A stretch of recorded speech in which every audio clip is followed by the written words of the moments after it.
Welcome back to another week in review.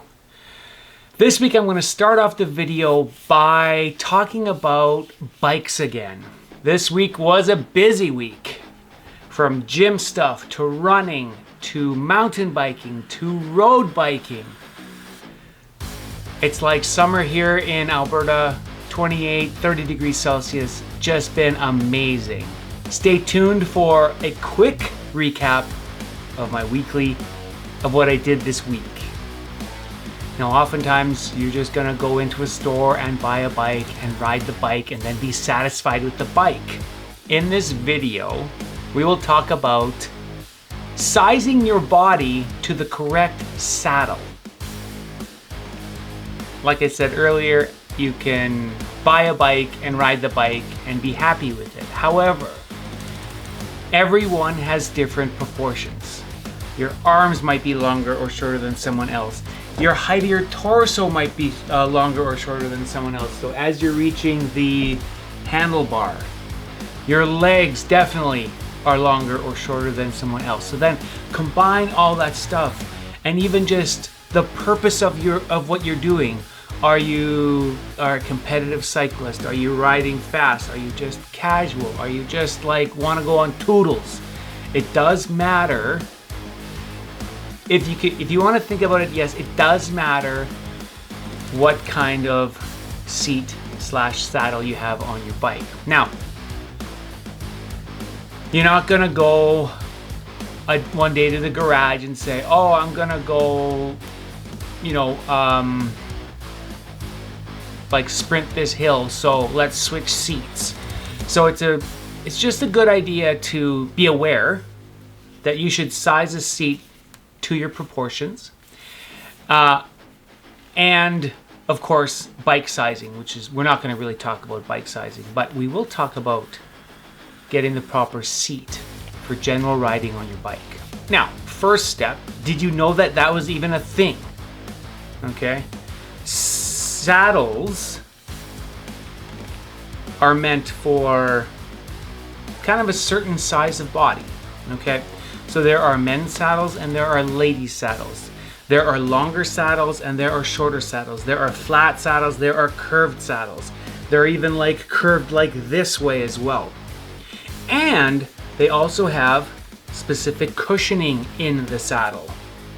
Okay, and today we're going to be talking specifically about comfort and cushioning in the saddles and where your sit bones should be positioned on this seat. Okay, now if you think about sit bones, you can just kind of like feel in your butt cheeks, or if you were to sit on something hard and kind of like rock back and forth, you're gonna feel these bones in your bum that are called your sit bones. They do have a specific medical term. I don't know off the top of my head. However, we're going to call it our sit bones. Now you can size your saddle to get the right position for you. Okay? Now what I'm going to do is I'm going to show you a home method to get the right width of your sit bones, so that when you go to the store and you're going to replace your saddle, and you can get the right one for you. Okay, so 2 ways to measure the distance between your sit bones. So find a stool, or this might be the easiest way, is to find the top part of your stairs if it's a hard surface like wood or tile. Lay down a piece of carpet, or here I'm going to put down just going to overlay a towel. You'll need a Sharpie. You'll need some foil.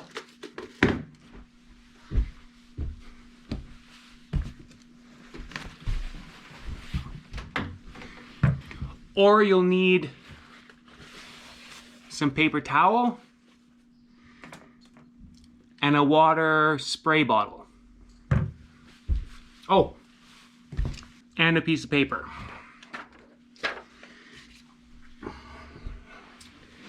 So the first step to do is we're going to do it with the paper towel setup first. Okay, so we're on the hard surface. The towel is here. This is where we're going to be sitting to determine the distance between our sit bones. Okay, so lightly spray the paper towel. Doesn't have to be too much. Lay it flat here. Then put the piece of paper right there. And we're going to sit on it. It's like this. And you want to lift your knees up about 30 degrees to get the bones actually pressing down into the paper. And in here you're going to see, right in here, these indents here.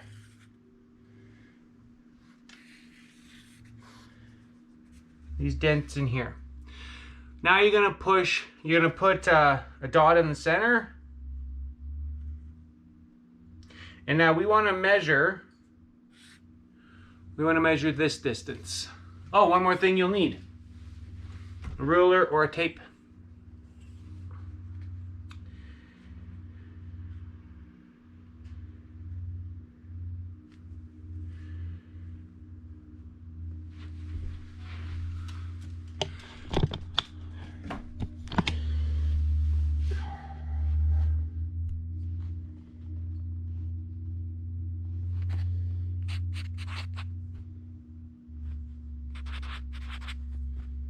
$115 millimeters.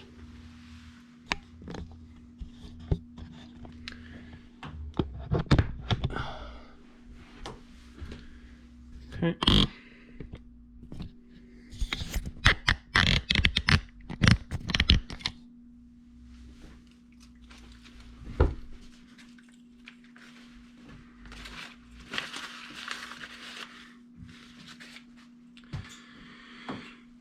So that is one way to measure it.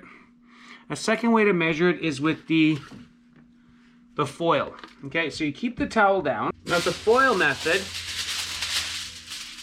you're gonna bring out a piece of foil, you're gonna have it flat on the surface. I doubled up the towel thickness so it gives a little bit more of an indent into the foil.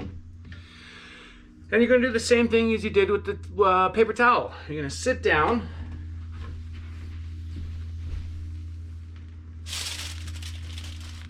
You're going to raise your knees about 30 degrees from the parallel.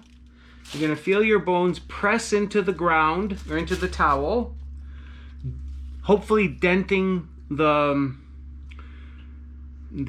foil, making impressions where your bones are. You're going to sit up. Okay. So when you get in close here, you can kind of see where the indents are.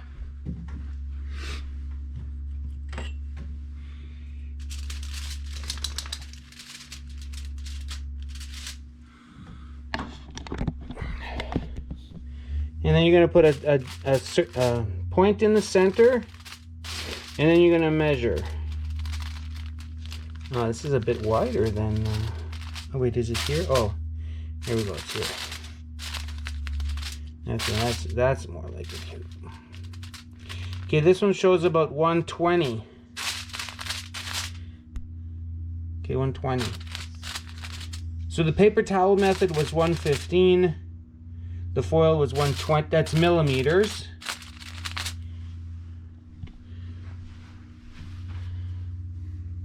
So then now you know where the width of your sit bones are. Now from there to size the saddle, it depends on what kind of riding style you have. And in general, we're going to pick somewhere in the middle from racing to casual. You can always go, so that's the home method, and it might not be as accurate as a machine does it, but it is fairly close.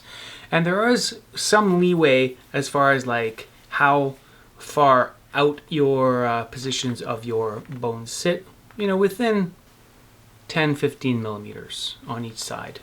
So usually that's it's forgiving.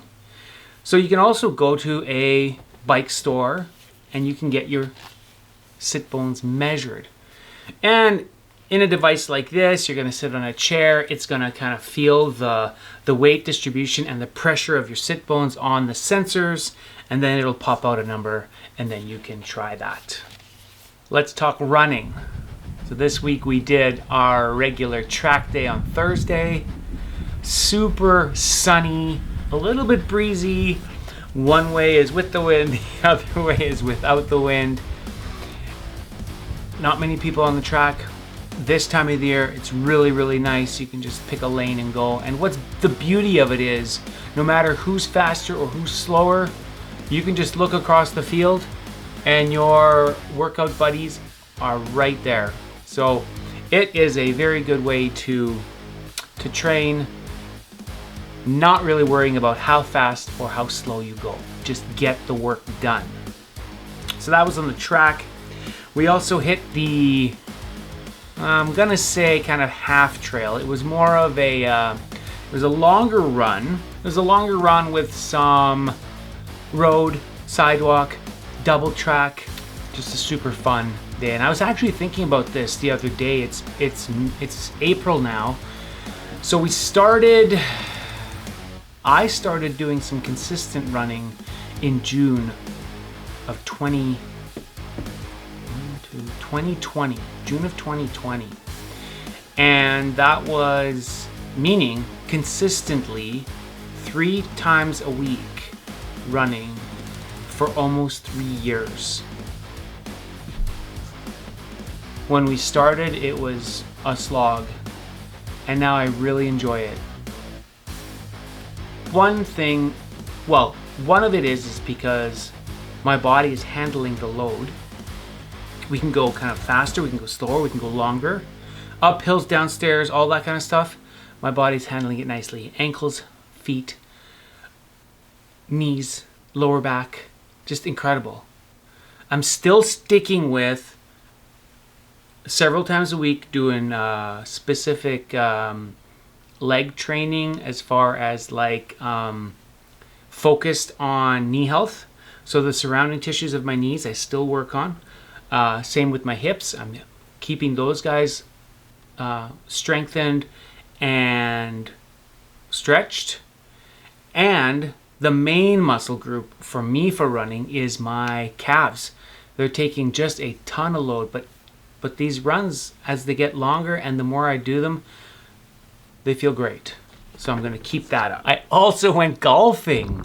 First round of the year. This is the first time I think I've ever done it where I haven't even gone to hit a ball. So it was the first round of the year, and actually I started off fairly strong, fairly consistent. I'm trying to reduce the amount of force I'm applying to the club, and it was going fairly straight, not as far as I want, but that's okay. You get on the green. My putting was dialed in. It felt really good. And it was, I had an eagle chance.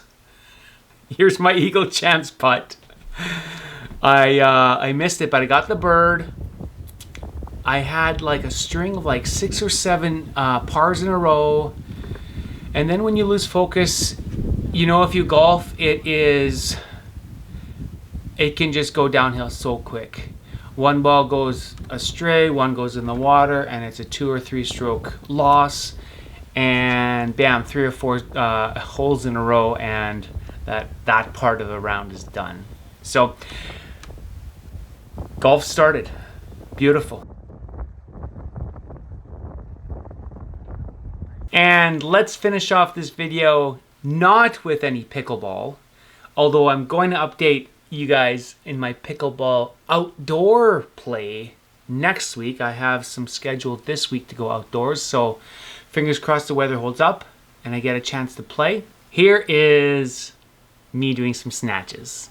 Enjoy, have a great weekend. Thanks for watching, guys. See you next week.